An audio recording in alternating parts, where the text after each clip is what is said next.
जय हिंद दोस्त। बता दूं कि बिहार में आईटीआई पे एक भर्ती निकली है बहुत ही शानदार, जो है पंप ऑपरेटर के लिए। आईटीआई वालों को हमेशा शिकायत रहता है कि सर आप हम लोगों ने आईटीआई किया है, आईटीआई पे कोई भर्ती आएगी भी नहीं। तो मैं बता दूं कि आईटीआई पे ये बहुत ही अच्छी भर्ती है। इस भर्ती में अगर आपने फीटर से आईटीआई किया है या मशीनिस्ट से आईटीआई किया है तो आपके लिए एक बहुत ही सुनहरा मौका है। बात करते हैं कि इसमें आपको ज्यादा दिन नहीं बचे हैं, मात्र 2 दिन बचे हैं आवेदन के। अगर आप मेरी वीडियो को देख रहे हैं तो आप इस पे जल्दी से जल्दी जाके किसी भी हाल में कल तक अपना फॉर्म भर लीजिए। इसके साथ साथ आप अपने जो भी आपके दोस्त हैं यार हैं जिनको इसके बारे में नहीं पता है, उनको मेरे वीडियो को जल्दी से जल्दी फॉरवर्ड करिए और उनको भी कहिए कि भैया आईटीआई पे एक हमारे लिए भर्ती निकली है, चलिए हम मिलके क्योंकि एक ही दिन बचा है, इसको भर देते हैं।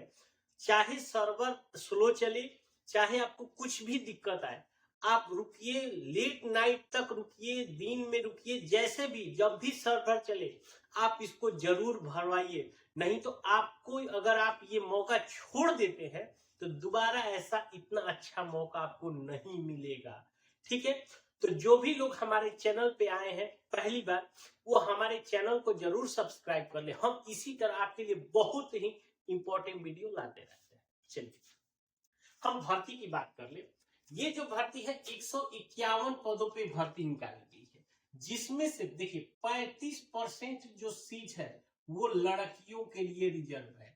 चलिए, तो लड़कियां भी अगर किसी ने फीचर से या मशीनिस्ट से आईटीआई कर रखा है तो आप भी फॉर्म को भर सकती हैं।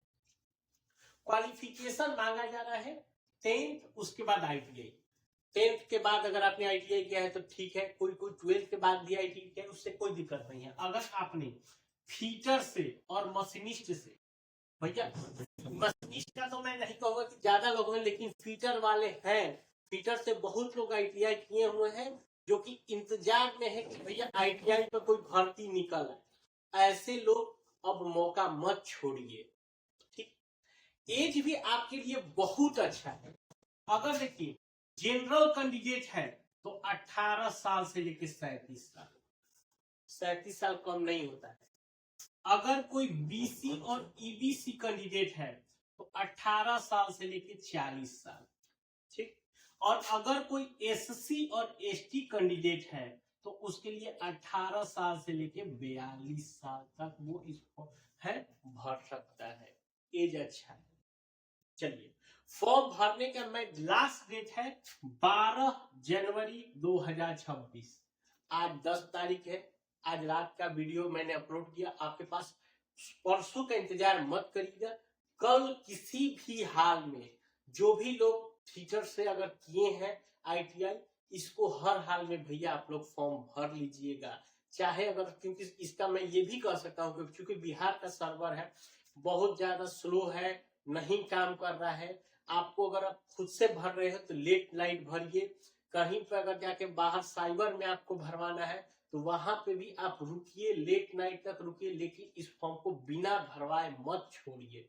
इतना अच्छा मौका आपको नहीं मिलेगा। ठीक, फॉर्म भरने के लिए आपको मात्र 100 रुपए का चार्ज देना है। अब इससे अच्छा क्या मौका है जी बताइए। पहले बिहार में जो फॉर्म भरे जाते थे तो कम से कम 675 या उससे भी अगर नहीं हो तो 540 रुपए तो एसएससी वाले लेते ही थे।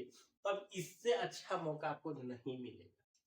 ठीक, सिलेक्शन की बात करें, सिलेक्शन देखिए आपके 2 ही स्टेप में होगा। एक, आपको सीबीटी एग्जाम दे देना है, परीक्षा आप दीजिएगा, परीक्षा में क्वालिफाई होइएगा, आपका डॉक्यूमेंट वेरिफिकेशन होगा, उसके बाद आपके मेरिट बना के ज्वाइनिंग कर लिया जाएगा। कोई ज्यादा दौड़ धूप, ये गोला फेंक, ये फेंक, वो फेंक, कुछ भी नहीं है। एक आपको एग्जाम क्वालिफाई करना है। एग्जाम भी समझिए आपसे क्या पूछा जाएगा। क्योंकि आपने अगर मान लीजिए फीचर से भरे या मशीनिस्ट से भरे, किसी से भी भरते हैं तो आपसे फीचर से 30 क्वेश्चन रहेगा और मशीनिस्ट से आपके 30 क्वेश्चन रहेगा। उसके अलावा गणित से 20 क्वेश्चन, ये आपके होगा वो 10वीं के बेस पे क्वेश्चन होगा, मतलब जो आपने 10वीं में गणित पढ़ा है उसी से रहेगा। उसके बाद जीके हो जाएगा 20 क्वेश्चन। ज्यादातर ये जो जीके होगा ये बिहार, तो कुल मिला के ये कह सकते हैं कि 100 क्वेश्चन रहेगा, 100 मार्क्स के हो जाएंगे और 2 घंटे आपका समय रहेगा एग्जाम में। इसमें ध्यान रखिएगा 1/4 आपका निगेटिव मार्किंग भी है, यानी कि अगर क्वेश्चन सही करेंगे तो 1 नंबर तो मिलेगा, लेकिन आप क्वेश्चन गलत करेंगे तो आपके 0.25 मार्क्स कट कर लिए जाएंगे। इसीलिए जो क्वेश्चन आपको नहीं आ रहे हो उसको आप हाथ भी नहीं लगाना है। ठीक है, अब थोड़ा सा बात कर लेते हैं कि आपका कार्य क्या रहेगा। देखिए, आप लोगों ने नल जल सुना होगा, जो कि हर एक वार्ड में लगा हुआ है, वहां पे मशीनें बैठाई गई है, तो उसी से रिलेटेड आपके ऑपरेटर होंगे। ये तो हो गया पंचायत स्तर पे, कहीं कहीं जैसे नगर पंचायत में है वहां पे बड़े बड़े मशीनें बैठाई गई है, मतलब जल सप्लाई के लिए जहां पे भी पंप से ऑपरेटिंग से रिलेटेड है, सरकारी में कहीं पे भी हो सकता है। ये कोई जरूरी नहीं कि नल जल में बात करें, शहरों में भी हो सकता है, जैसे मान लीजिए पटना के अंदर है, नगर निगम के अंदर हो सकता है, कहीं पे भी जहां पे भी पानी की सप्लाई की जा रही है, पंप के रिलेटेड कब पंप को चालू करना है, कब बंद करना है, मतलब इसी तरह से आपका वर्क रहेगा, कोई विशेष ज्यादा वर्क नहीं है। अब शिफ्टिंग है, मान लीजिए कि ब्लॉक नंबर 2 में पानी 2 घंटे के लिए इस टाइम पे छोड़ना है, ब्लॉक नंबर 6 में इस टाइम पे छोड़ना है, तो सारी चीजों को आपको कब क्या करना है उसी को आपके डेटा एंट्री के साथ कि हाँ हमने इस टाइम तक यहाँ छोड़ा, ये छोड़ा, मतलब यही है, कोई ज्यादा भास्ट वर्क नहीं है।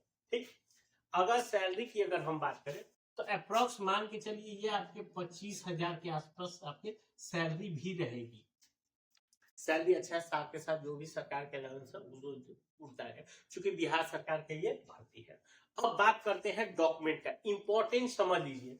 कल जब आप फॉर्म भरने जाइएगा तो मैं यही डॉक्यूमेंट्स आपको ले जाने हैं। फॉर्म भरते समय बता दे रहा हूँ, कोई भी डॉक्यूमेंट इसमें से छोड़िएगा मत, क्योंकि ये डॉक्यूमेंट आपको स्कैन करके अपलोड करने हैं डॉक्यूमेंट्स को। ठीक है, तो डॉक्यूमेंट्स का लिस्ट या तो स्क्रीनशॉट मार लीजिए, प्लस में मैं बता रहा हूँ उसको भी ध्यान से समझ लीजिए।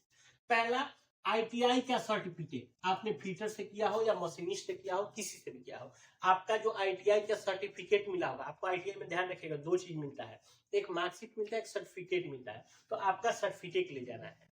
दूसरे नंबर पे आईटीआई का मार्कशीट ले जाना है, यानी कि आईटीआई के दोनों चीज को ले जाना है, मार्कशीट को और सर्टिफिकेट। उसके बाद 10th का मार्कशीट और 10th का सर्टिफिकेट, यानी 10वीं में भी जो आपके मार्कशीट मिले हैं और साथ के साथ जो मूल प्रमाण पत्र है मिले हैं वो। अगर मान लीजिए किसी का मूल प्रमाण पत्र नहीं होगा या तो अपने स्कूल से निकालने का नहीं होगा तो अपना मार्कशीट तो कम से कम ले लीजिएगा।